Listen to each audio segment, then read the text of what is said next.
ಸತ್ತು ಹೋಗಿದ್ದೇನೆ ನಮ್ಮ ಇಡೀ ಕುಟುಂಬವೇ ಈಗ ನಾವು ಏನು ಮಾಡಬೇಕು ಅನ್ನೋ ದಿಕ್ಕು ತೋರಿಸ್ತಾ ಇಲ್ಲ. ಹೀಗಾಗಿ ಸಾಕಷ್ಟು ಈಗ ಕಣ್ಣೀರು ಹಾಕ್ತೀವಿ. ಈಗ ಏನು ನವೀನನ ಸಹೋದರಲಿದ್ದಾನೆ, ಅವನನ್ನು ಕೇಳೋಣ. ಅಮ್ಮ, ನಿನ್ನ ಏನು ಮಾತಾಡಿದ, ಅವ್ನು ಏನು ಮಾಡಿದ್ದ, ಏನೇನು ಮಾಡ್ಬೇಕು ಅನ್ಕೊಂಡಿದ್ದ? ಇದ್ರಿ ಸರ್, ನಾವು ಹುಬ್ಳಿಗೆ ಹೋಗಿದ್ರಿ ಸರ, ರಾತ್ರಿ ಬಂದ್ರಿ. ಕಟೌಟ್ ಏನೋ ಸಾಕೊಂಡಿದ್ರಂತ್ರಿ, ಕರೆಂಟ್ ಹೊಡ್ತಂತ್ರಿ. ಹ್ಞೂ ಸರ್.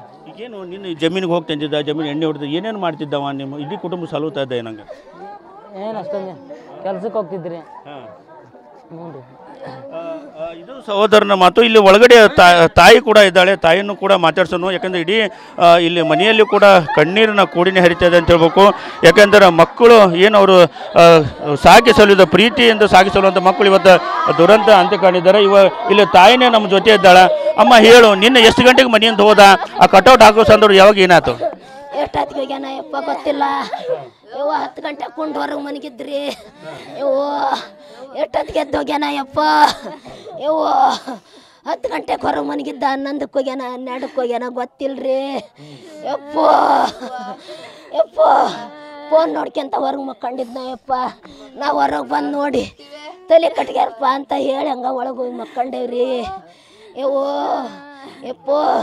ಯಾವ ಬ್ಯಾನರ್ ಹಚ್ಚಕ್ಕೆ ಹಾಲು ಒಳ್ಳೆ ಕರೆದು ನನ್ನ ಮಗನ್ನ ಯಾರೋ ಫೋನ್ ಹಚ್ಚಿ ಕರೆದಾರು. ಯಾರೋ ಫೋನ್ ಹಚ್ಚಿ ಕರೆದಾರು.